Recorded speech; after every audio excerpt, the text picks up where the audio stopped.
Hari Penghijrah Antarabangsa esok, Berita Plus minggu ini tinjau sebuah wadah untuk para pekerja hijrahan luahkan idea dan kilap bakat mereka dalam bidang penulisan. Wartawan kami Danish Aiman membawa kita meninjau kegiatan menarik sekumpulan pekerja hijrahan yang menyertai bengkel menulis puisi dan cerpen oleh Migrant Writers of Singapore pada hari cuti mereka. Bagi kebanyakan pekerja hijrahan, beginilah cara mereka luangkan hari cuti mereka lazimnya. Namun bagi pembantu rumah dari Indonesia ini, beliau mahu memanfaatkan hari cutinya dengan meraih kemahiran baharu iaitu menulis puisi dan cerpen. Sejak 2 tahun lalu, Cik Sonia Sarinate menghadiri bengkel puisi oleh Migrant Writers of Singapore pada hari cutinya. Usaha ini dikelolakan oleh Badan Bukan Mencari Untung Singlit Station. Sejak kecil saya suka menulis, tapi karena masa tu orang tua saya tak begitu punya banyak duit buat belikan buku, buat nulis banyak-banyak. So di sini saya boleh tuangkan ide-ide saya di sini dengan menulis poem short story.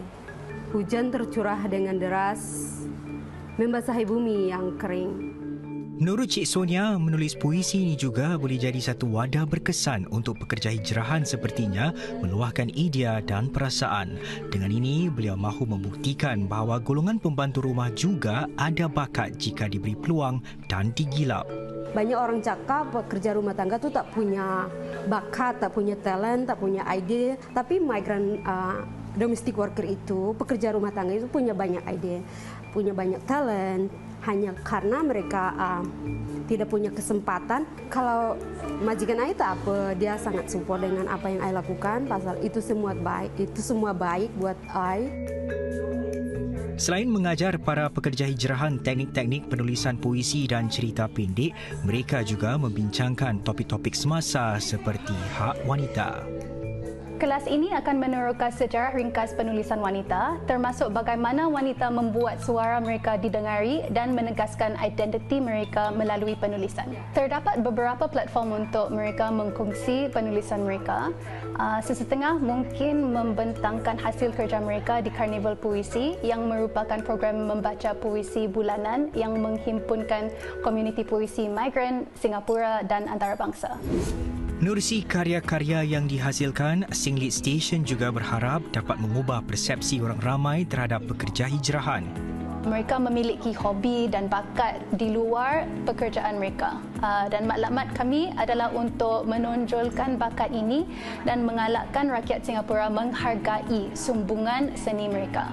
Dan ini bukan untuk mengurangkan atau menggantikan perbualan tentang keadaan pekerja asing mereka, tetapi untuk melengkapkan ini untuk memupuk rasa kemanusiaan dan empati bersama yang kami percaya adalah penting untuk membentuk perspektif orang ramai. Sambutan bagi bengkel ini juga memberangsangkan dengan jumlah peserta meningkat seganda dalam masa 2 tahun ia dilancarkan. Menerusi bengkel sebegini juga, pekerja hijrahan seperti Cik Sonia dapat mengenali lebih mendalam tentang Singapura. Ya, I join Migrant Writers Singapore. I jadi punya banyak teman, tak hanya pekerja asing, tak hanya pekerja rumah tangga atau migrant workers, tapi orang-orang Singapura juga I banyak kenal dengan sini. I jadi tahu bagaimana orang Singapura tu, bagaimana kita harus bicara dengan mereka, bagaimana kita harus bersikap dengan mereka. Terus saya merasa Singapura itu rumah kedua saya, pasal I feel safe in Singapore and I feel like people are welcome. Dengan kemahiran yang diraihnya di bengkel ini, Cik Sonia berharap dapat menerbitkan sebuah bukunya sendiri satu hari nanti.